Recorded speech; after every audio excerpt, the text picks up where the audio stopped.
How do you know what God's purpose for your life is? Hi, my name's Dakota Lee. I have a gift to see in the spirit.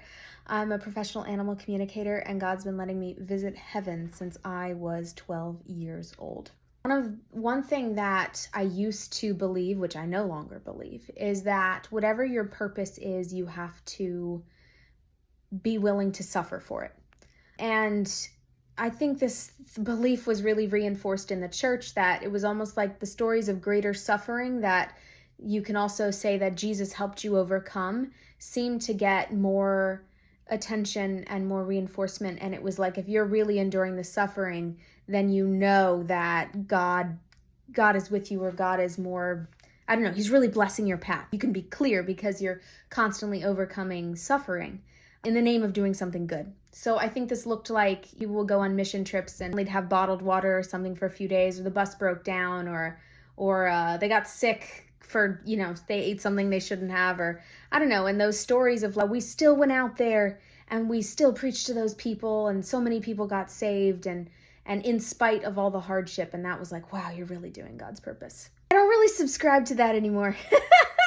What happened for me was actually, as a teenager, I took every teaching about how to please God way deeper than anyone was expecting it to go. I think a lot of children do this. Actually, adults probably do this a lot too. So telling a 12-year-old that you're a sinner and you can never make God happy because you'll always be sinning, you'll always be offending God, you'll always be doing something that hurts him even if you can't help it. Yeah, that's not okay to tell a child who really loves Jesus and God. It was not okay for me. And I literally had to shift in my seat. I got so uncomfortable. I'm mad that I was taught that. I also recognize that the people who were teaching that were locked in it themselves. So it's not necessarily like they were meaning to harm me. They just really believed it themselves, but it caused a ton of harm to my psyche. And I shared that in other videos of how bad that got.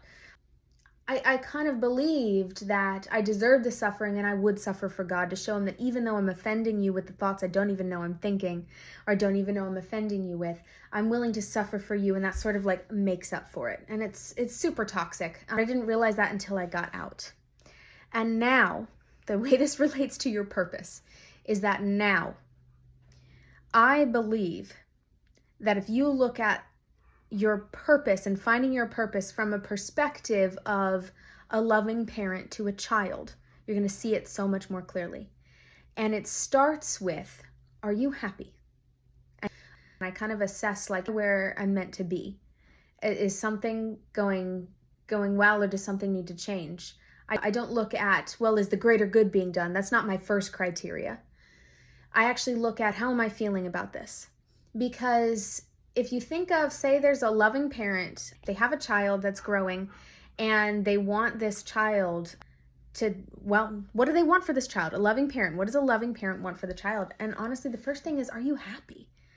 I really believe that's God's first purpose for us, is to be happy and to be joyful. And I'm not saying that at all in a sense of, you better just be happy and be grateful for what you have. I'm not saying that at all, because that's another kind of toxic. What I'm saying is that God is going to work to get to that place within yourself first, or at least he'll be working hard on getting you there to happiness, where you feel okay in your own skin, or maybe you're even really enjoying yourself first. And then the other purpose on top of that may come.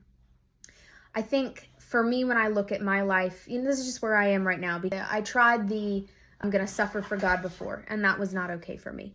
And if I think of a loving parent, yes, try to set up their child's life so they could accomplish whatever they wanted, whatever they felt their purpose was.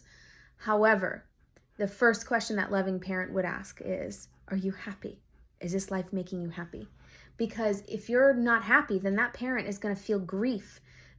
And that's going to be their focus as a parent. For me in my life, I have allowed God to help me get there. And that doesn't mean I don't go through hard things.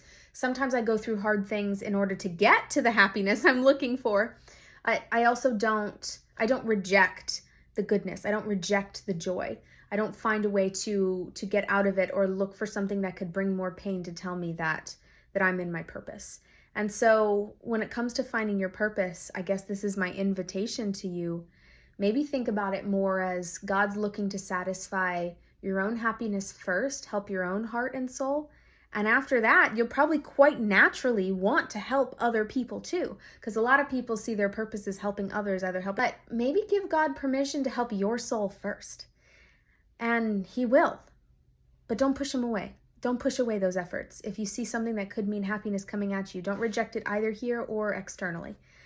And that's a big lesson that I've learned and has helped me so much. And, just allow yourself to bask in God's love and enjoy your life.